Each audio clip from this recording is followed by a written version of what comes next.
Oh great, Dorkfest. I'll be in my room.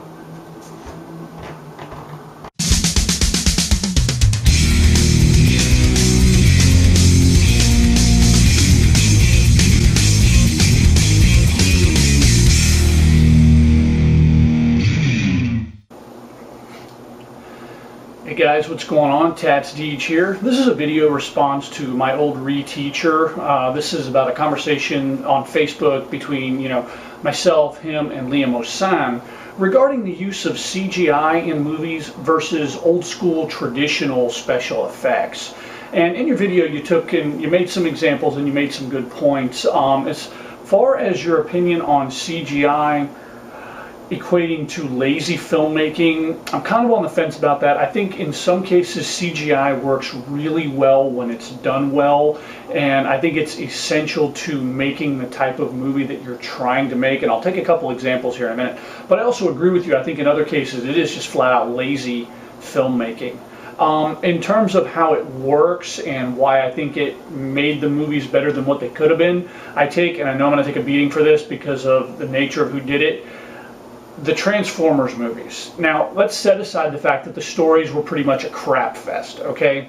Look at the sheer CGI visuals of the robots. Do you really think that could have been done with models and stop motion, things like that? Not have the same level of photorealism that you have in these movies, and I defy anyone, again, sweeping Shia LaBeouf and the stories off to the side and the fact that everybody hates Michael Bay.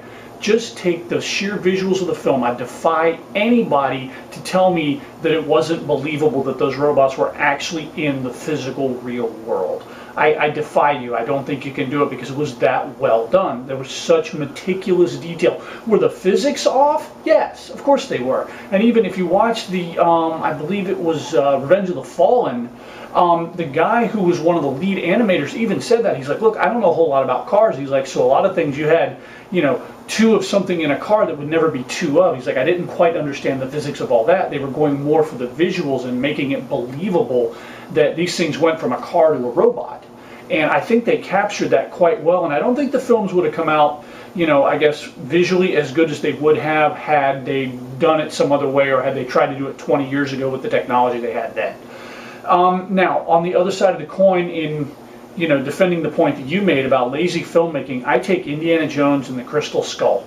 My God, what a crap fest. And again, setting the story aside and the aliens and everything else, there were times during that movie where it was just disgustingly, blatantly obvious that they filmed it in front of a green screen on a soundstage and loaded it with CGI, and that just to me took away the heart and soul of the Indiana Jones franchise, because I love location shoots. I just do, and that was part of the charm of the original Indiana Jones trilogy, was that they were location shots. They went out to these exotic places and they filmed, and that's what I was really hoping for. I mean, I could deal with Shia LaBeouf and the introduction of the this kid being his son, because I mean, let's face it, at some point the guy with as many women as he hooked up with, it was bound to have a kid somewhere, and it just kind of was like, I guess, the natural progression of things. I can deal with that. But speaking in the visuals of the movie, I really wish they had gone with more location shots and not so much CG. I think it adds, to me, more than the story, the fact that it was largely CG really kind of killed a lot of that for me. Now, as far as the argument of CGI versus traditional old school special effects, I say this, like I said, I'm a fan of CGI when it works, and I take, like we talked about on Facebook, I take Avatar. Avatar, again, setting aside the generic story for a minute, Avatar was absolutely a visual masterpiece and a flight of fancy for technological reasons, and it really was a shining example of CGI and motion capture done right. I think James Cameron created just a brilliant film visually, and you couldn't ask for anything more. The one scene where Jake Sully's being attacked by the dogs when he first his first night alone in the jungle, the CG on those creatures was absolutely top notch and the best I'd seen in any film to date. And I really appreciated the time, effort, and energy and detail that went into creating the creatures that went into that film and the plants and just the fauna and everything else. I thought visually the CG worked very well, and it worked very well in conjunction with the motion capture. James Cameron introduced a lot of new technology for that film, and being a tech geek, you know, I can appreciate, at least from that aspect, where he was going with it. Now, moving on to where I think CG just doesn't work. We talked a lot about the original Star Wars trilogy versus the prequels.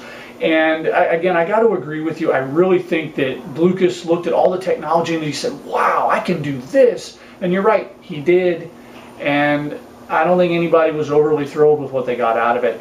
Like you, and like I said with you, I was perfectly fine with there not being prequels. Quite frankly, I would have loved for there to be sequels. You know, I would like to see what happened with Luke and Han and Leia. I would like to have seen Luke try and rebuild the Jedi Council and, you know, see where the Federation went from there. You know, I was really kind of interested in seeing those stories, and I was perfectly fine with, as I put to you, theater of the mind and in my own head already kind of knowing what happened prior to Episode 4, A New Hope. I didn't need George Lucas to come up with films and completely shatter every, you know, thought that I had of how it might have been.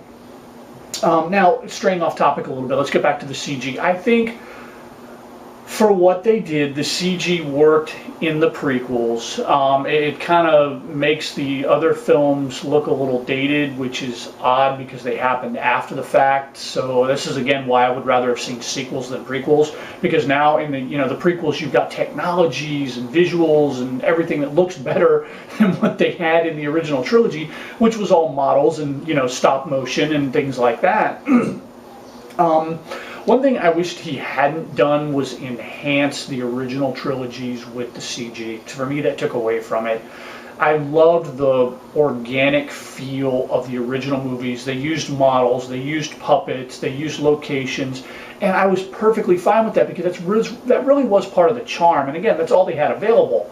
But again, it was part of the charm. And these movies, like you said with Empire Strikes Back, they stand the test of time. Visually, they're still stunning 30 years later. And another couple of movies that I take as shining examples of special effects done right that still stand the test of time is Star Trek II, Wrath of Khan. I just watched that the other night, and absolutely visually, even now, dated, you know, almost 30 years later, it still looks good and it still holds up. And again, we're looking at special effects that were 35 plus years old.